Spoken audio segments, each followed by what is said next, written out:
find yourself driving the long stretch of desert road between exit 212 and marker 25 on the Arizona interstate, you might notice something strange on the shoulder near highway marker 19B.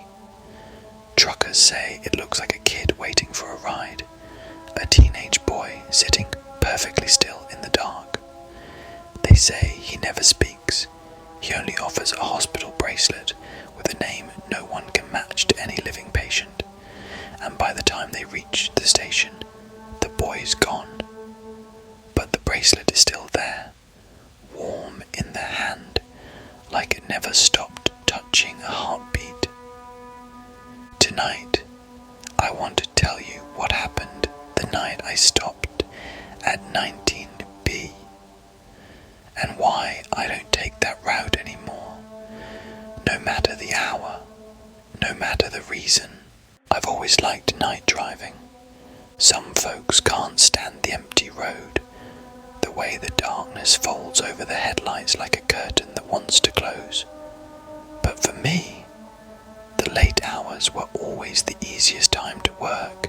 Steady miles, steady thoughts, steady hum of an engine with no one around to break the silence. Back then I was doing long-haul towing. Not the glamorous kind people imagine when they think of big rigs and open highways. Mine was the kind of job that kept you awake with bad coffee and even worse roadside calls. Flat tires, overheated radiators, the occasional deer strike that left someone shaken and muttering about shadows jumping across the road. You can't tow away a person's fear, though I've tried. There's a simplicity to the job. You drive, you wait, you pick up whatever needs picking up. Then you haul it back to the station and fill out paperwork until the sun comes up. Routine, predictable, and that predictability used to comfort me. But there was one stretch of road, just one, that always put a little cold in my hands. Highway marker 19B. If you've never driven through that part of Arizona, you wouldn't understand how empty the land feels. It isn't just desert, it's something older, like the earth is holding its breath. The mountains sit like dark shapes, and the wind comes and goes without warning, whispering against the windows even when the air is still. There are no towns nearby, no gas stations with humming refrigerators, nothing but dirt and sky. I first heard stories about 19B during my second month on the job. It was one of the older drivers, Mark, who mentioned it in the break room while stirring powdered creamer into a cup of coffee that looked like hot tar. "You run nights?" he asked me. "Mostly. Pays better," I told him. He nodded like he already knew what I was going to say next. "You go through the 19B stretch?" "Sometimes." "Well," he said, "if you ever see a kid sitting on the shoulder there, just keep driving." He said it like it was an inside joke, but his eyes didn't match the tone. They were tired, cautious, the way people look when they're remembering something they'd rather not think about. I thought he was messing with me. Every crew has a few older guys who like to scare rookies, so I laughed it off and said, "What, like a ghost story?" Mark didn't laugh. He just sipped his coffee and kept his eyes on the countertop. He told me the kid was around 15 or 16, black hair, thin, wearing one of those hospital gowns with the pale blue pattern. Sometimes he's barefoot, sometimes he has socks on, never shoes. Drivers say he doesn't speak, doesn't raise his head. He just holds out a hospital bracelet like he's handing it to you. "He ever get in the truck?" I asked, more amused than concerned. "He gets in," Mark said. "If you stop, he gets in." "And then what?" He disappears or something." "Yeah," he replied quietly, "something like that." I let it slide after that. You hear stories on long-haul crews, lights in the fields, people running after cars, old miners seen on roads that haven't existed in decades. I figured this was no different. But the thing was, every driver who talked about 19B had the same expression when it came up. Calm, steady, but distant. Like they were trying not to remember something real. It wasn't until the night my route changed and I found myself heading straight through that stretch that I realized the difference between a story and a warning. That evening the desert was colder than usual. Not cold like winter. Arizona hardly gets that way, but a kind of coolness that settles deeper than the air. I drove with the windows up, one hand on the wheel, the other wrapped around a cup of stale gas station coffee that was already cooling. My dispatcher had sent me to check on a stalled sedan around marker 25. Routine call. But as soon as I passed exit 212, the road stretched out in a flat ribbon of darkness, and I felt that strange stillness, like the whole desert had turned its head toward me. The radio crackled every now and then, the kind of soft static that comes when you're between towers. I hummed to keep myself alert, watching the white lines slip under the headlights. The truck's vibration was steady, familiar, comforting. And then I saw the sign. 19B, 3 miles. The simple green marker sparked a small, involuntary shift inside me, a tightening of breath, a tiny jolt of unease that I told myself was just the memory of those stories. 2 miles out, the road dipped slightly, and the desert on either side stretched into a dark emptiness, peppered with scrub and the faintest suggestion of dried riverbeds. The sky was cloudless, the stars sharp and cold. 1 mile out, I slowed just a little. I don't know why. Maybe I was expecting to see something. Maybe I was hoping I wouldn't. And then I reached marker 19B. That's when I realized 2 things at once. First, Mark wasn't telling a ghost story. Second, the boy was real. At least, he looked real. There, right by the metal marker, sat a figure. A teenage boy, legs drawn up, arms resting lightly over his knees, head angled downwards so his face was hidden. The hospital gown fluttered slightly in the breeze, too thin for the desert night. I should have driven past, but something about the way he sat, so still, so perfectly still, pulled at me. Like when you see an injured animal on the road and every instinct says to avoid it, but something deeper says you can't leave it there. The boy slowly raised his hand, and in his fingers, a white hospital bracelet slid and swung gently in the beam of my headlights. I slowed the truck, not to stop, just to look. But the moment the truck's speed dipped, the boy lifted his head. And that was the moment I made my mistake, because I stopped. When I stepped on the brake, it wasn't a hard stop, more like a slow, unthinking ease of the foot, an instinctive response you give to something vulnerable on the side of the road, a reflex, a small human gesture. But the desert felt different the second the truck began to slow. The hum of the road softened, the radio static faded. Even the wind that had been brushing gently across the windshield seemed to quiet, as though the whole landscape were inhaling and waiting. My headlights washed over the boy, and for a moment the scene looked almost ordinary. Just a teenager sitting on the shoulder, maybe lost, maybe hurt. He was thin, shoulders bony under the flimsy hospital gown.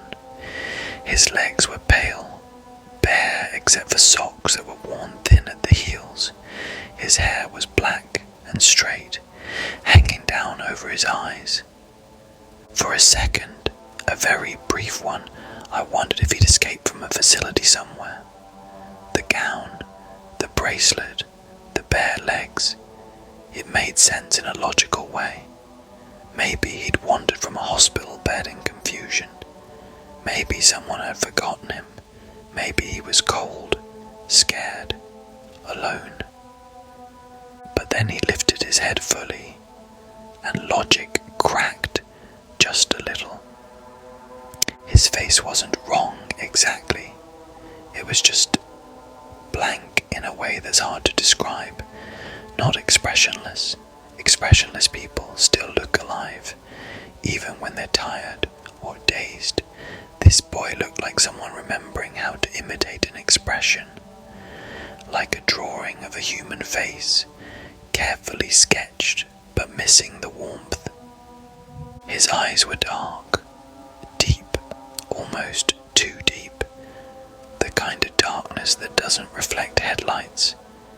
He didn't speak, didn't blink, just held out the bracelet toward me, arm extended, wrist loose. I rolled the truck to a stop, a few feet ahead of him, and let the engine idle.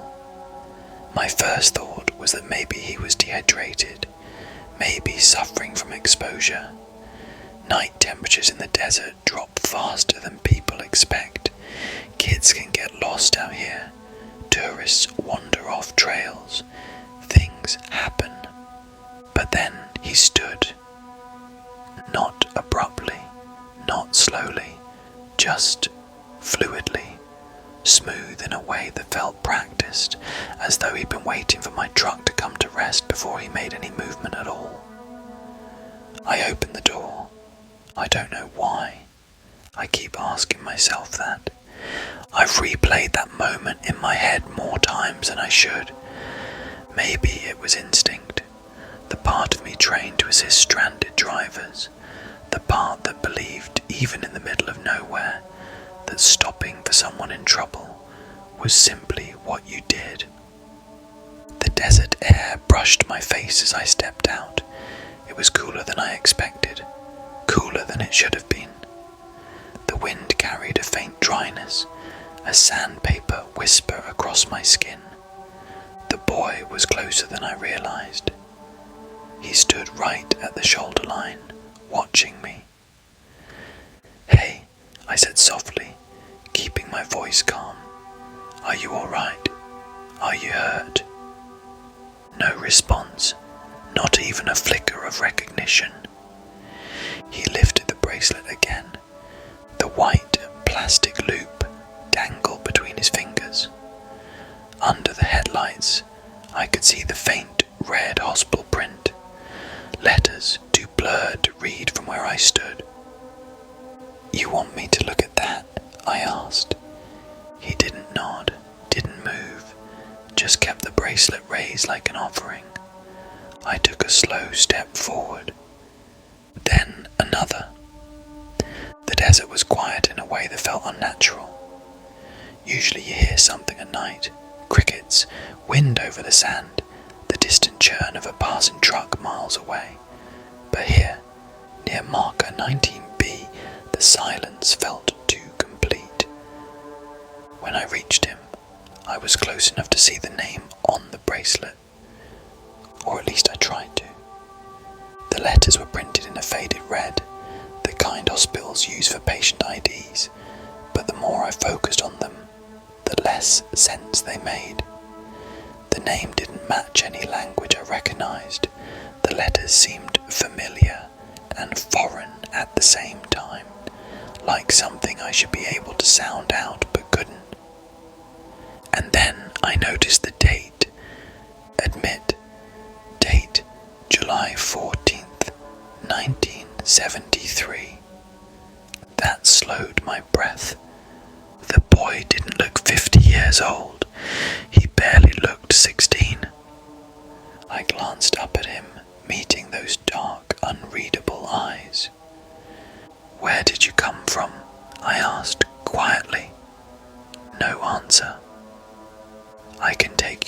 safe. To the station. We'll get help. Still nothing. I reached out, hesitantly, and took the bracelet from his hand. It was warm.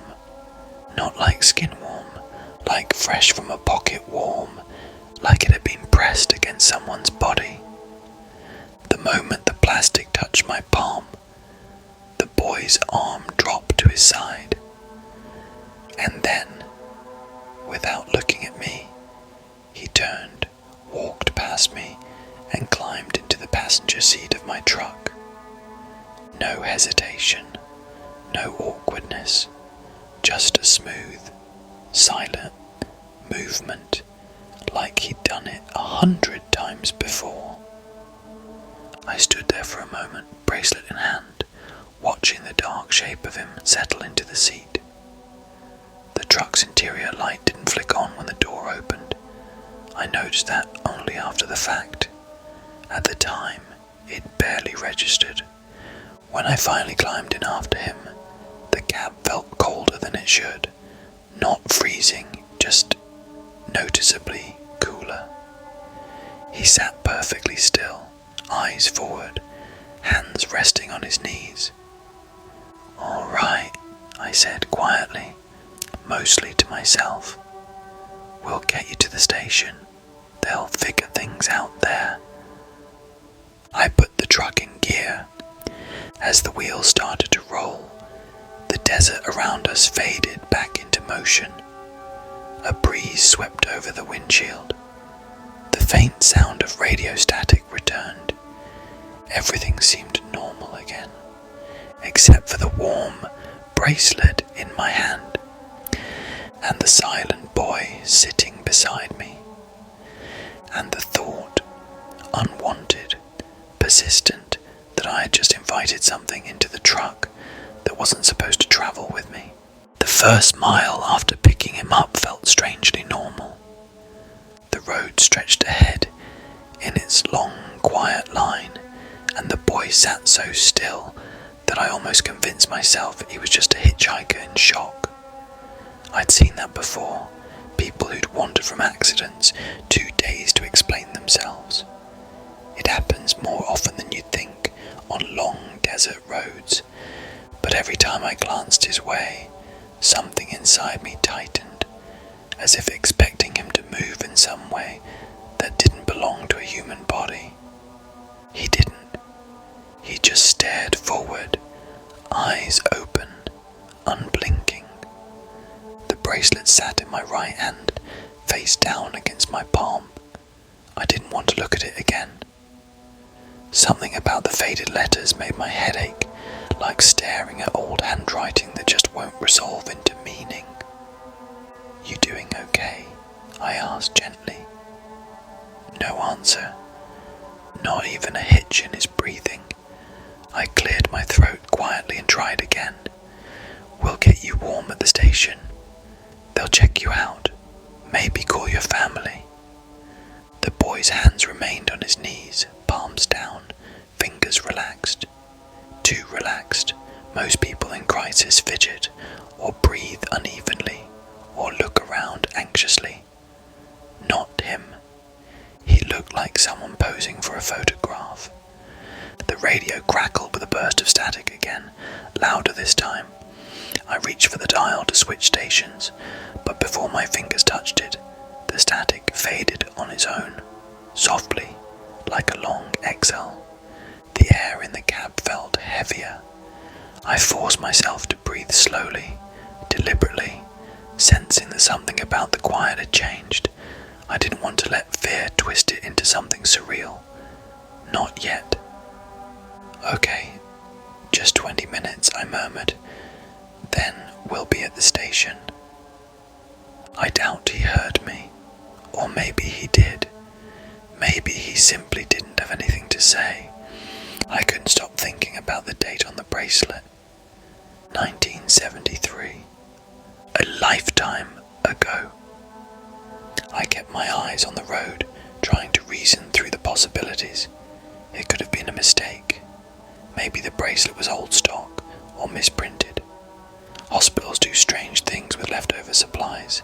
Maybe some staff reused his bracelet from some outdated batch. Maybe. But none of my explanations stuck. The plastic felt too worn, the ink too faded, the edges too smooth, like it had been handled for years. The truck's headlights cut across a stretch of cracked asphalt, and I let the familiar rhythm of the highway settle me. A few more miles passed, the dark desert hummed quietly around us. About 10 minutes into the drive, I noticed something odd about the reflection in the passenger side window. At first it just seemed like a distortion, a slight ripple in the glass as the truck vibrated down the road. But when I glanced more intentionally, I realized the light wasn't behaving right. My own reflection was normal, faint features, the outline of my hat, the dim glow from the dashboard. But the boy's reflection, it wasn't there. There was the passenger seat, the faint shape of the dashboard, the ghostly outline of the window frame. But not him. He sat right beside me, close enough that I could hear the faintest sound of his steady breathing, or at least what I assumed was breathing. But the window reflected emptiness, a hollow, unmoving space where a body should have been. I swallowed hard, my throat tight. "Kid," I whispered, trying to keep my voice even. "Are you sure you're not hurt? You can talk to me, you know." Still nothing.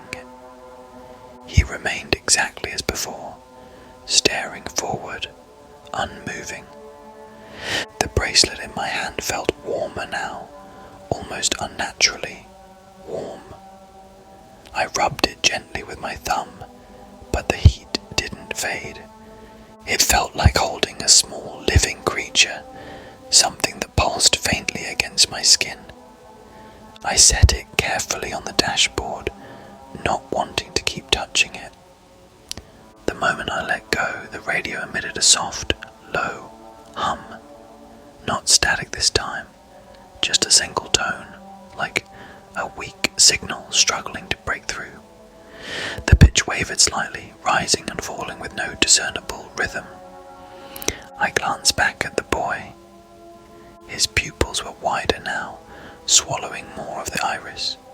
His head had tilted ever so slightly, just a fraction of an inch, as if he were listening to something I couldn't hear. A chill crawled across my back.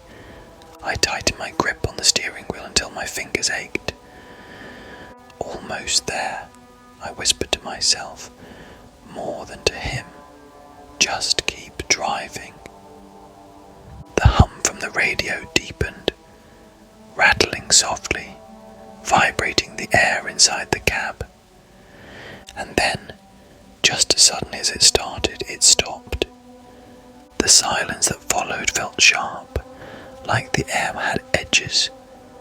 That's when the boy finally moved. Only his head, turning slowly, deliberately, until he was looking directly at me.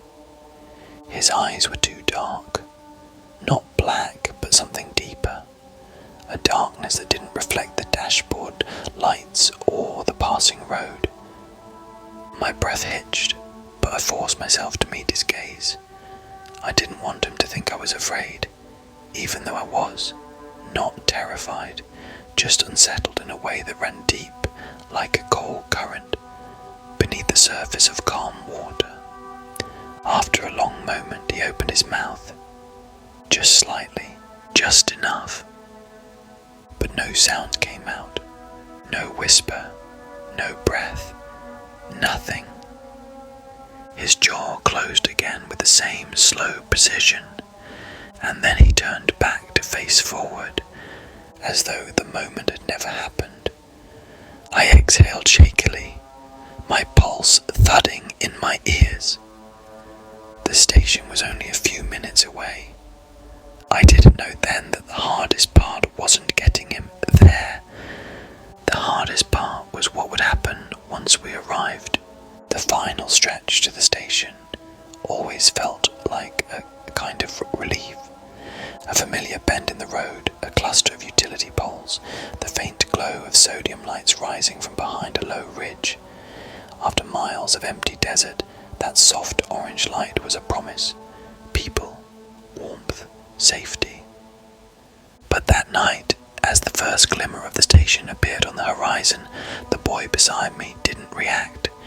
Not even with the subtle relief most stranded folk show, the quiet loosening of the shoulders, the slow exhale. Nothing. If anything, the air in the cab felt heavier the closer we got. The station sat just off the highway, a squat concrete building with a metal awning and a row of service bays. At night, it always looked a little lonely, like a ship marooned in a sea of sand, a place that waits more than it lives. I slowed the truck, turning onto the service road. The gravel crunch under the tyres echoed louder than usual. The headlights washed over the chain-link fence, and the tall fuel tanks then swept across the empty parking lot. As I pulled up, I saw two night shift guys, Eddie and Marla, inside through the office window. They were sitting at the counter, probably arguing about some old movie again. Normal, comfortable, a little pocket of warmth in the middle of nowhere. I parked near the entrance and shifted into neutral. The engine hummed quietly. "All right, kid," I said gently. "We're here." The boy didn't move. I opened my door and stepped out slowly, stretching my legs as the night air wrapped around me, cooler than desert nights tend to be. Too cool. I circled around to the passenger side, expecting to see him waiting, or at least reacting in some small way. But through the window, he sat exactly as before, hands on his knees, head forward, perfectly still. I opened the door. The interior light didn't come on. Again. "Hey," I said softly, "come on, let's get you inside." He didn't turn his head, but he moved. He stood up in one seamless motion and stepped down from the cab. The gravel didn't crunch under his feet, not a pebble shifted. It was the strangest thing, like he weighed no more than a shadow. I swallowed and guided him towards the entrance, though he didn't need guiding. He walked with the same smoothness, steps even, posture straight, breath quiet and steady. The hospital gown fluttered in the breeze, brushing against his legs. Inside, the automatic door's sensor triggered too late, almost as if it didn't notice him until the last second. It slid open reluctantly, a half second off. Eddie glanced up first. "Hey man, long run?" he asked. Then he saw the boy. "Oh, you bring in someone?" "Found him at marker 19B, I said, trying to keep my tone even. "Looked lost. Wearing a hospital bracelet."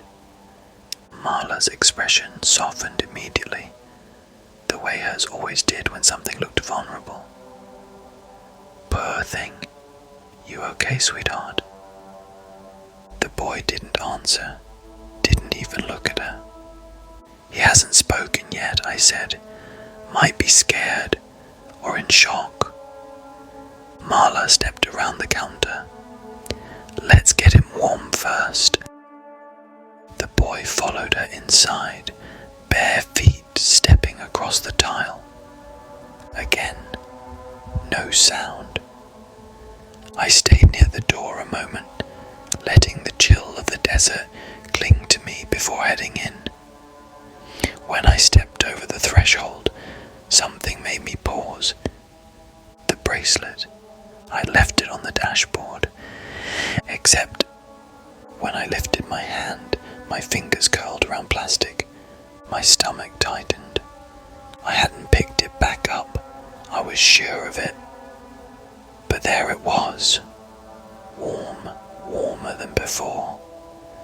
I closed my fist around it slowly and followed the boy inside. The office's fluorescent lights cast steady shadows over the floor. The hum was familiar, comforting. Eddie poured hot water into a chipped mug, offered it to Marla, and she set it aside. "You got a name, kid?" she asked gently. No response. "Can I see your bracelet?" she tried. The boy didn't move. I hesitated, then stepped forward and held out the bracelet I somehow ended up with again. "A little strange," I said quietly. He handed it to me on the road. I thought I left it in the truck, but I trailed off. Marla took it. The moment her fingers touched the plastic, her brow furrowed. "This is old," she murmured. "Look at the style. We haven't used this kind of print in decades." Eddie leaned over.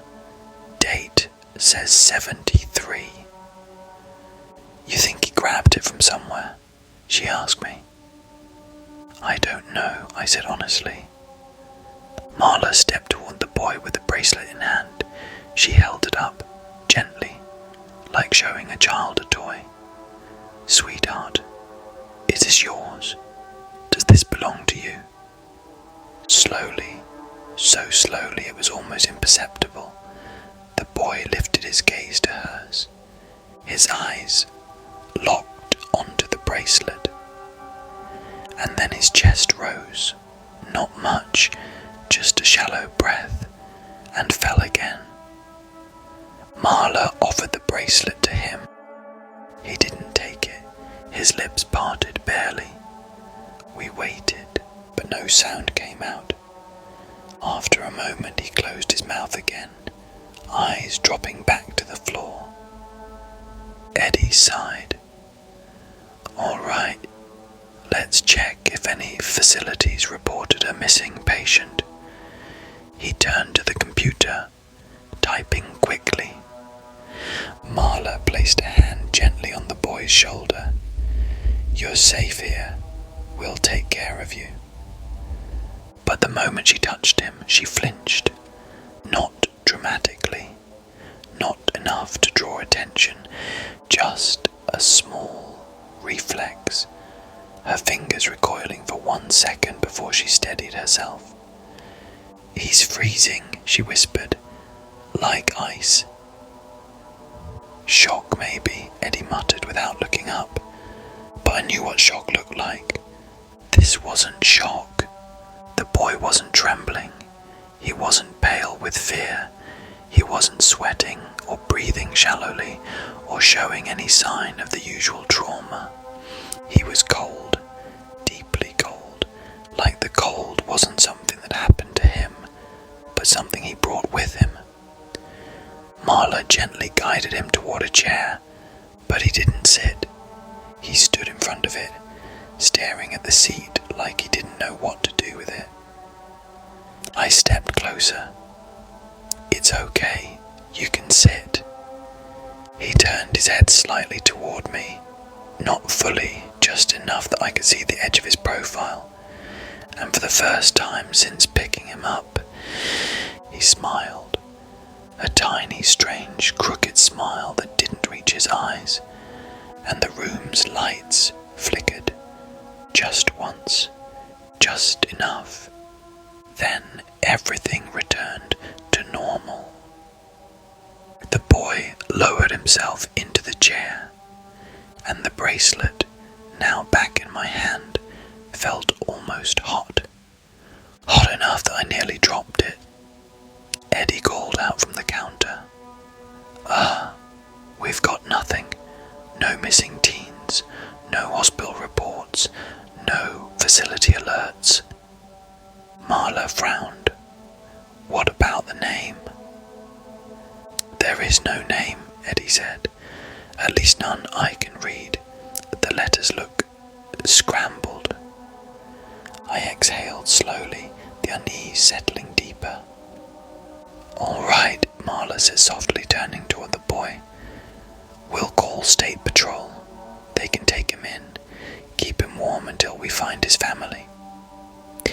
But before she could pick up the phone, the boy lifted his head and spoke.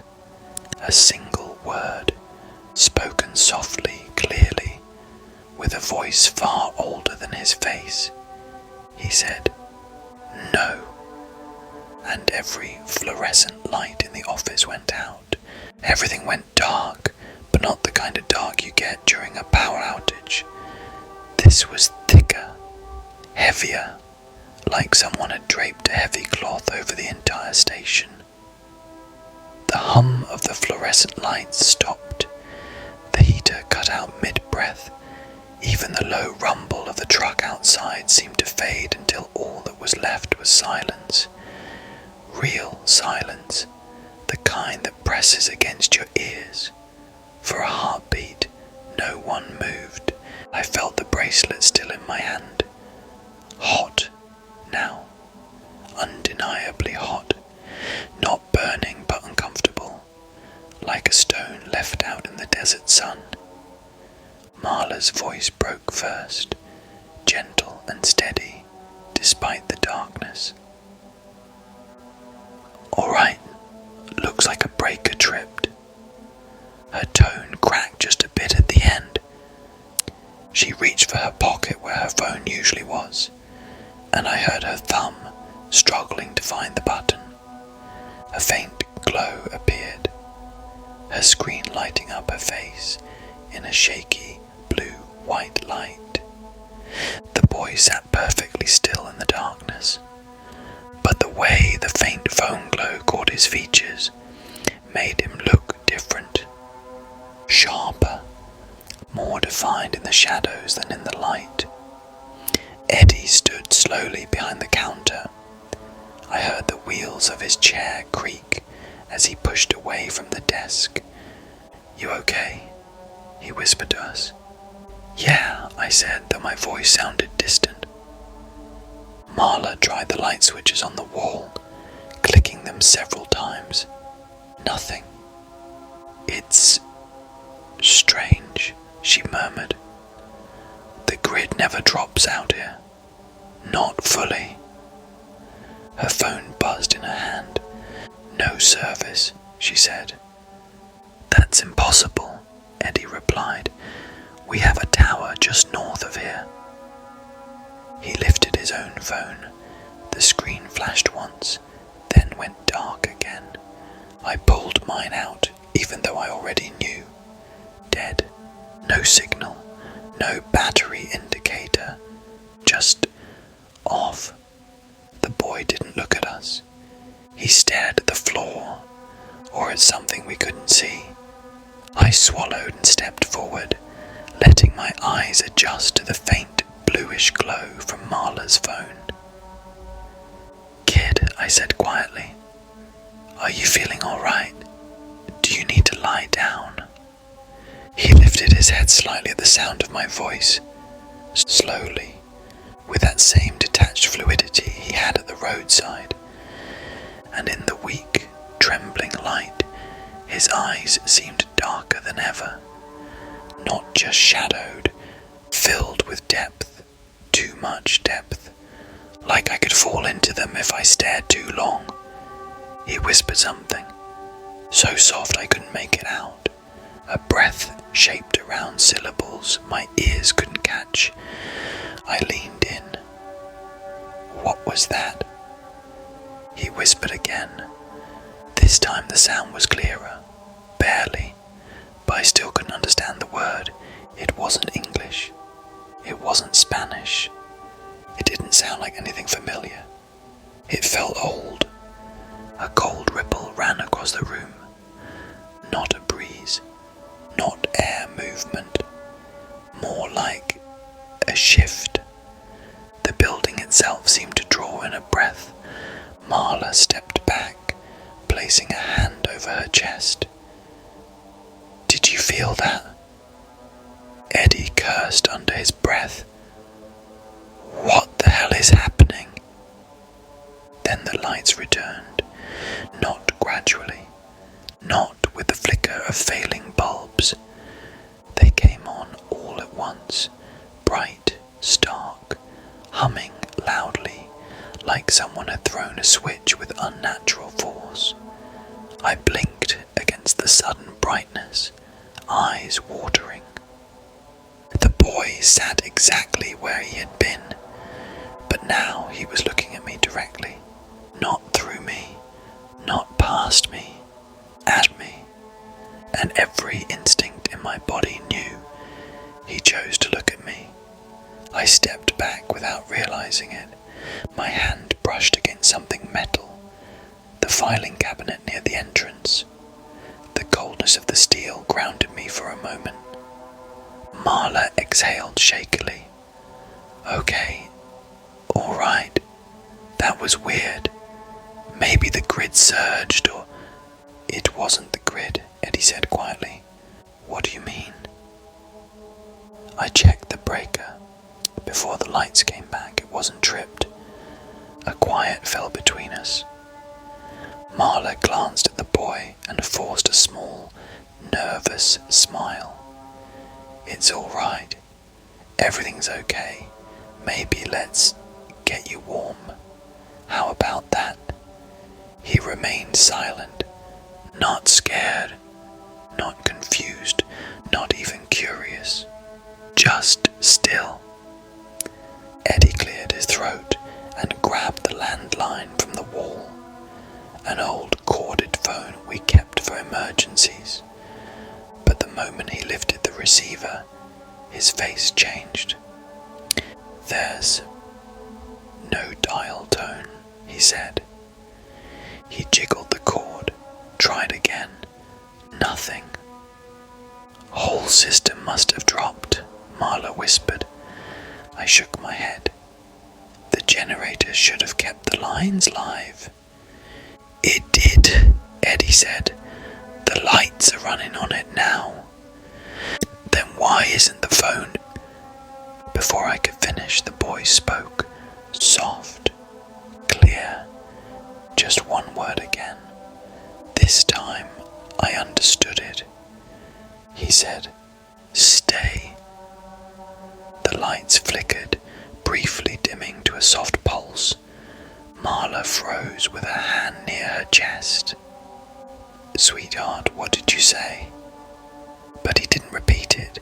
He just watched us with that too dark stare, and something in the room felt wrong, not dangerous, not yet, just wrong in a fundamental, difficult to describe way, as though the building wasn't the same building we'd walked into, as though we'd stepped somewhere slightly sideways, off-center from where we were supposed to be. Eddie whispered, we need to call patrol. I nodded, but my body felt rooted, like the air had thickened around my arms and legs. When I looked back at the boy, I realized something that made my breath catch. His hospital bracelet, the one I was holding, was no longer in my hand. It was on his wrist, even though I'd never let it go. He lifted his arm slowly. The bracelet glowed faintly, as if lit from within. And then he spoke for the third time, the same soft, ancient-sounding voice. 19. The lights flickered again, and the station clock on the wall stopped ticking. I don't think I ever told anyone about the night the radios all went quiet. Not fully, not the way it really happened. But since I've already taken you this far, I might as well keep going. Just remember, I'm telling this slowly, softly, because this is the kind of memory that cracks if handled too roughly. It happened about 2 weeks after that third bracelet, after the one where the name had been scratched away, almost as if someone had done it with their own fingernails. I was on the night shift again. Just me, the empty highway, and the gentle buzz buzz of the station's CB radio, filling the tow truck like some kind of artificial heartbeat. The desert around me was dark, stretched out like a quiet ocean of sand and thorn and silence. I remember thinking the sky looked unusually clear. Too clear. It had that strange, polished look, like it wasn't quite real, like a backdrop someone forgot to shade properly. Nothing about the drive felt dangerous, but something felt paused. The first radio drop happened around 12:47 a.m. I didn't hear it go off. I felt it. A small, soft click, barely noticeable, and suddenly the truck felt emptier, as if someone had stepped out of it, without leaving a door sound behind. I glanced at the CB. The screen was still lit, frequency still set, signal still supposedly active, but no static, not even the usual white hiss, just nothing. Silence. Absolute, thick silence. I tapped the side of the unit like an old habit could fix a dying thing. It didn't help. Then my phone on the passenger seat dimmed, brightened, then dimmed again. It wasn't losing battery. It was like it was hesitating, unsure if it wanted to stay alive. There was no reason for any of this to bother me, not yet. Electronics fail, connections fade, desert storms mess with signals. But I knew what highway marker lay ahead of me, and I knew what tends to follow silence out here. I slowed the truck a little, not because I expected to see him, but because part of me expected to not see him. Somehow, that felt worse. The desert at night has a way of making you think about the things you already fear, not inventing new horrors, just magnifying the old ones. Marker 16. Marker 17. Marker 18. The numbers glowed softly as my headlights caught them, each one like a small countdown. I didn't want to be here. Not tonight. Not like this. I tried clearing my throat just to hear something human in the cab. Even that small sound felt unnatural, like it didn't belong inside the stillness that had settled into the truck.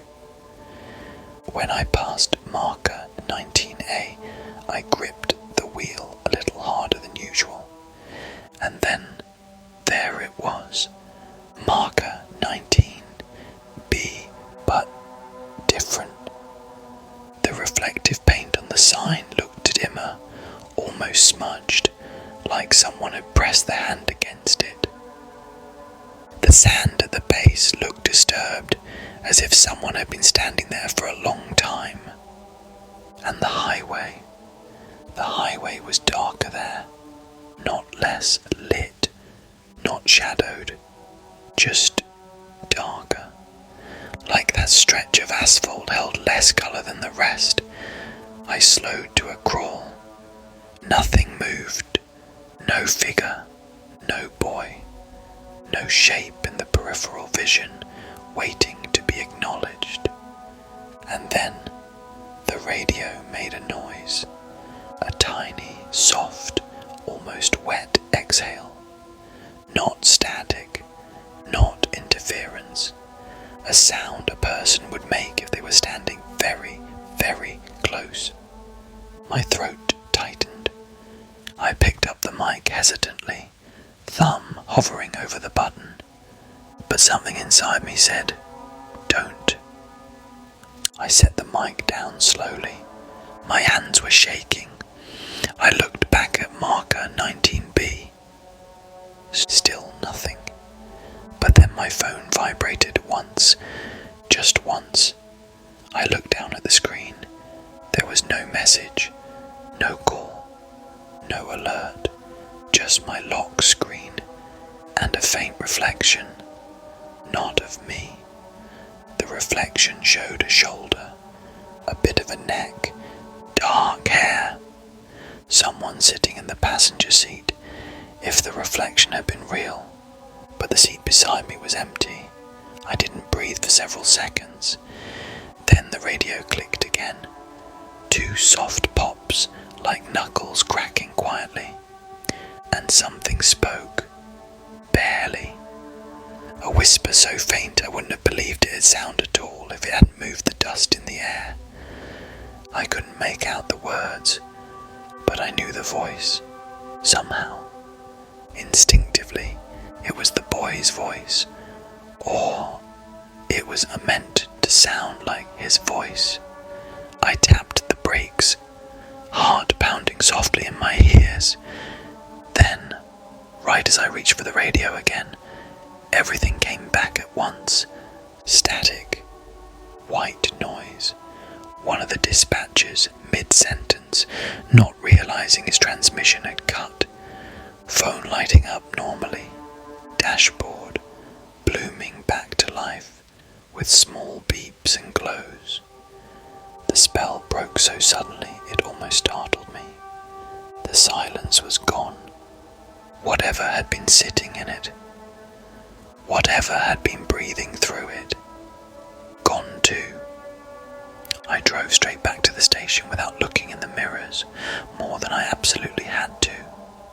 I didn't say a word to anyone when I got in. But when I took off my jacket before heading to the locker room, something fell out of the inside pocket. Something thin, plastic and cold when it hit the concrete. Another bracelet. This one blank, completely blank. Not even the spot where a name could have been printed. Just smooth plastic, clip unfastened, as if someone had handed it to me directly. I didn't keep that one. I don't keep any of them. But I remember the warmth, even after sitting on the concrete floor for several minutes. It stayed warm. I guess I always knew this story wouldn't stretch on forever. Not because it stopped being strange, but because it stopped being avoidable. When I think back on the beginning, on the first bracelet, the first quiet boy sitting by the sign, I realize now that all of it was leading to a single night. A night that made the story stop, belonging to the road, or the job, or even the boy, and start belonging entirely to me. So let me tell this slowly, softly, like I'm trying not to wake something that's still listening. It was just after 3 in the morning when dispatch called me in. A simple tow request, they said. Abandoned sedan. Hazards blinking. Marker 19. B. I could have refused. No one would have blamed me. But something inside me felt resigned, like I had already been scheduled to show up long before dispatch ever said the words. When I stepped into the truck, the cab smelled different, cleaner, colder, like someone had rolled down the window while I wasn't looking and let the desert night inside. The road was dead quiet as I drove. Even the coyotes stayed out of sight, which is unusual for that hour. Sometimes they appear in small groups, wandering near the edges, their eyes reflecting like tiny coins. Not that night. Not a single animal call. Not a rustle. It felt like the desert was holding its breath. Marker 16. 17. 18. And then the soft glow of 19B appeared in my headlights. Only this time, something was blocking the reflector. Someone, a shape, small, still. My stomach tightened. As I got closer, I realized it wasn't a person at all. Just the abandoned sedan we were supposed to retrieve,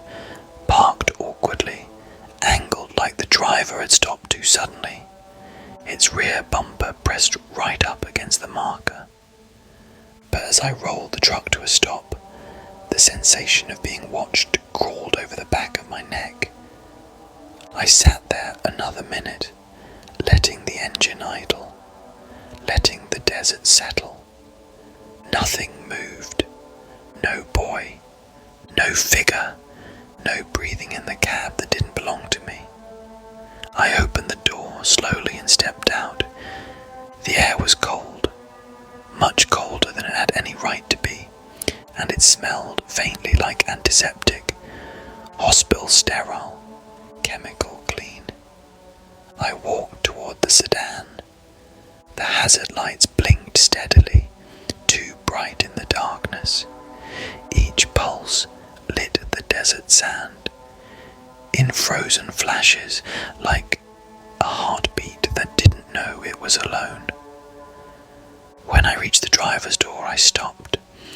There were fingerprints on the window, small ones pressed close together, as if someone had leaned against the glass while waiting for someone else to open the door. My hand shook a little when I pulled the handle. Locked. Of course it was. But the moment I tugged on it, a soft sound drifted from the rear seats. A whisper. Not a voice exactly. Just the quietest shift of fabric, like someone adjusting their weight. I froze. Nothing else followed.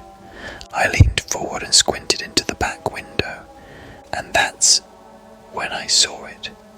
A hospital bracelet, sitting alone in the centre of the back seat, perfectly placed, like an offering.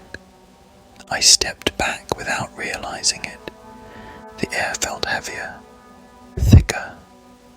I turned toward the open desert, scanning the highway, scanning the horizon. That's when I heard the second sound. A footstep, directly behind me, close enough that I felt the vibration in the sand. I spun. Nothing. But the air held the shape of something recently moved, like the atmosphere had shifted around an invisible presence. I tried to swallow, but my throat was too dry. "All right," I whispered to the quiet road. "What do you want from me?" No answer came, not in words, but something changed. The hazard lights dimmed, the wind stopped, even the stars looked like they had pulled themselves farther away. I opened the back door, hands trembling despite trying to steady them. The bracelet was still there. White plastic, neat, clean. This one had a name printed on it, a full name, a name I recognized instantly. My own. The bracelet was warm to the touch, too warm, like it had just been removed from someone's wrist. I staggered back a step. The desert behind me felt larger suddenly, like an empty room expanding past its walls. And then, as if rising out of the night itself, a shape appeared in the corner of my peripheral vision. A boy, sitting cross-legged on the sand beside the sedan. Just sitting, still, watching the bracelet in my hand. I turned toward him slowly. He didn't look threatening. He never did.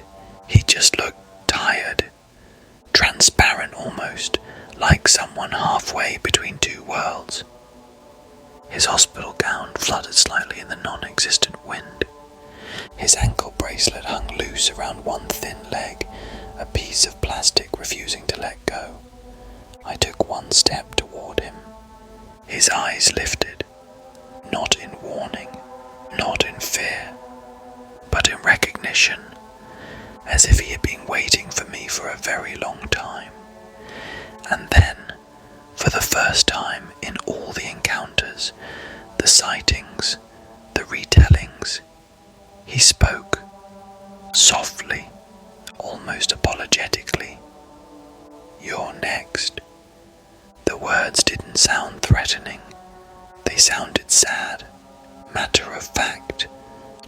telling me a weather report. Before I could react, he added, I tried to stop it. Something in my chest tightened. What are you? I forced out. Why me? He shook his head gently. I don't choose. I only warn. Warn me about what? He looked past me toward the empty desert road, toward the miles that stretched back, toward the station, the town, civilization, the one who writes the names. I felt a coldness ripple through me. Who is that? The boy's eyes drifted down to the bracelet in my hand. You'll meet him soon. And then he blinked, slowly, wearily, like a child, falling asleep mid-sentence. His form seemed to fade at the edges. Please don't hate me, he whispered.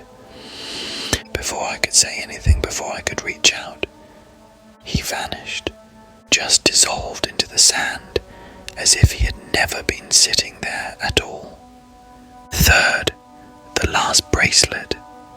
I stood there for a long time, long enough that the desert warmth finally returned, slowly, cautiously, like an animal creeping out of hiding.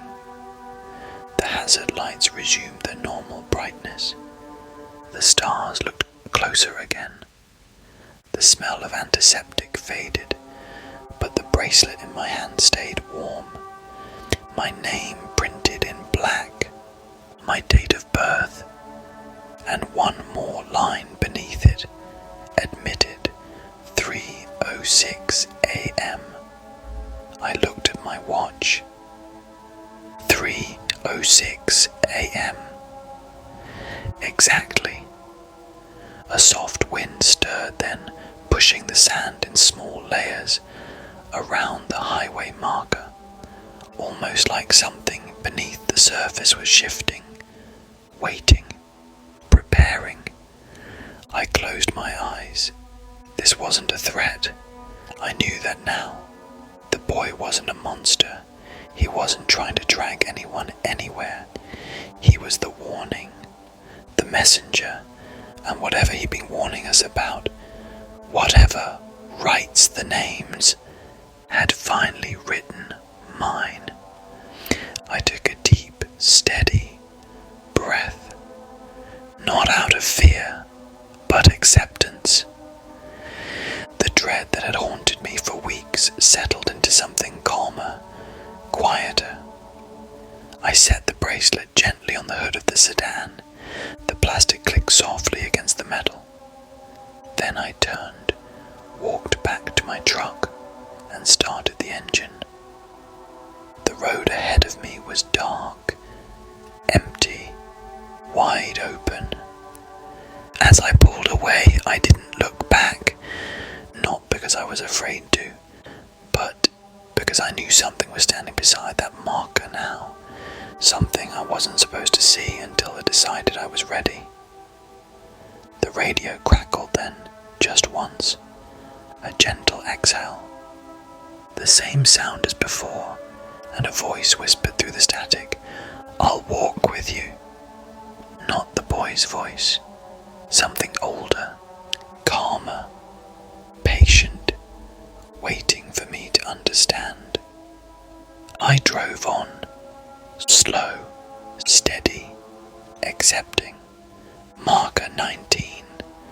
B faded in the rearview mirror like a closing eyelid, and that's where the story ends.